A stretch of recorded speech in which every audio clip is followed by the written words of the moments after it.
Hi friends, मेरा नाम अनामिका है और अगर आप भी मेरी तरह इंडिया के बाहर रहते हैं और अपना गार्डन स्क्रैच से खुद बनाना चाहते हैं, तो ये वीडियो आपके लिए ही बनी है। इसमें मैं आपको दिखाऊंगी कि किस तरह से आप प्लानिंग करें और कौन से टूल सबसे ज़रूरी रहेंगे। So let's begin. तो फर्स्ट स्टेप किसी भी प्रोजेक्ट का आता है इंस्पेक्शन, मतलब निरीक्षण, और फिर आता है प्लानिंग कि क्या कैसे किया जाए। हमारे केस में हमारे गार्डन में हमें बिल्डर से क्ले सॉइल मतलब चिकनी मिट्टी मिली थी, जो कि हर तरह के पौधों को सपोर्ट नहीं कर सकती। यह ज़्यादा पानी में फिसलने लगती है और सूखने में पत्थर की तरह हो जाती है। इसीलिए हमने इस मिट्टी को उपजाऊ बनाने के लिए बहुत सारे स्टेप्स फॉलो किए। सबसे पहले हमने एक मशीन खरीदी जिसे जर्मनी में बोडन फ्रेजे कहा जाता है। इसका काम एक हल की तरह होता है जो मिट्टी को 20 सेंटीमीटर तक खोदकर उसे छोटे टुकड़ों में तोड़ती है। आप इसे किसी गार्डन शॉप से रेंट पर भी ले सकते हैं, जैसे ओबी इन जर्मनी, पर उसका रेंट फॉर 1 और 2 डेज सेम ही पड़ जाता है। सो हमने डिसाइड किया कि हम ये मशीन खरीद लेंगे और फ्यूचर में खुद रेंट पर लगा सकते हैं, क्योंकि हमें यह मशीन बहुत बार यूज़ में लानी थी। उसके साथ हमने उसमें बोर्डन एक्टिवेटर कंपोस्ट भी ऐड किया ताकि हमारी मिट्टी उपजाऊ हो सके। अगर आपकी सॉइल क्ले सॉइल नहीं है तो आप ये स्टेप स्किप कर सकते हैं। उसके बाद रिजल्ट कुछ ऐसा रहा। नेक्स्ट स्टेप आया मेरे गार्डन डिज़ाइन का, तो मैंने उसके लिए बहुत सारे डिज़ाइन सर्च किए।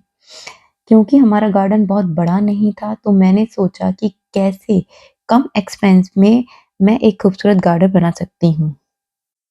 तो मैंने डिसाइड किया कि मैं एक छोटी ड्राई रिवर बनाऊँगी और शुरुआत में उसकी एक साइड पर प्लांटिंग करूँगी और एक साइड पर ग्रास लगाएँगे।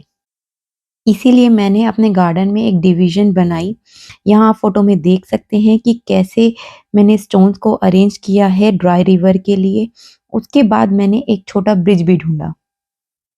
क्योंकि हमारे अगले प्लान में हमें परगोला भी बनाने का मन था, इसीलिए हमने अपना टेरेस एक स्टोन एक्सटेंड कराया और परगोला के लिए 80 सेंटीमीटर डीप फंडामेंट भी कराई। यह काम हमने एक कंपनी के थ्रू कराया। यह इसलिए ज़रूरी है कि बाद में जब आप फंडामेंट कराओ तो आपकी ग्रास खराब ना हो।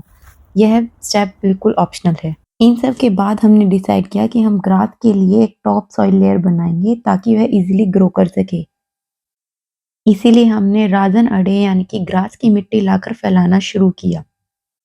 ग्राउंड लेवल को हर जगह बराबर रखने के लिए हमने स्टिक्स का यूज़ किया। इसके लिए हमने 2 लकड़ी की स्टिक्स को साइडवेज रखकर उसके ऊपर एक तीसरी लकड़ी से सॉइल को फैलाया।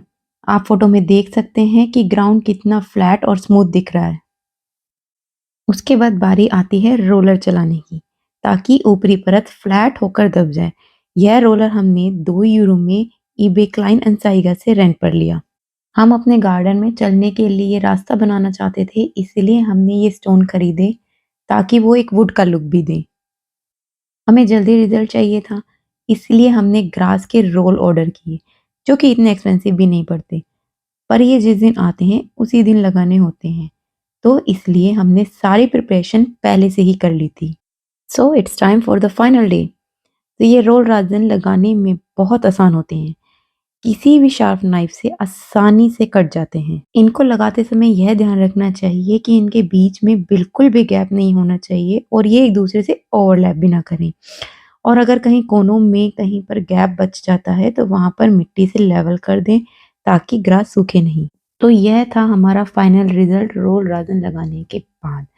इसके बाद इसे 2 से 3 वीक के लिए छोड़ना पड़ता है। मतलब इस पर वॉक नहीं कर सकते और इसे खूब सारा पानी भी देना पड़ता है ताकि ग्रास सही से ग्रो कर सके। यह काम जितना मुश्किल लग रहा है उससे कहीं ज़्यादा आसान होता है। आप चाहें तो सीड डालकर भी ग्रास उगा सकते हैं, पर उसमें रिजल्ट आने में थोड़ा समय लगता है और आपको थोड़े पेशेंस रखने पड़ते हैं। इसके बाद मैंने दूसरी साइड पर प्लांट्स लगाने शुरू किए और ये था हमारा फाइनल रिजल्ट। आपको मेरी वीडियो कैसी लगी ज़रूर बताइएगा और अगर आपके कुछ क्वेश्चंस हों तो ज़रूर पूछ सकते हैं। Maybe I can help you. अगर वीडियो पसंद आए तो like, share and subscribe. Next video में मैं आपको बताऊंगी कि कैसे मैंने प्लांट एरिया डिज़ाइन किया और कैसे ड्राई रिवर बनाई। Bye bye, see you till the next video.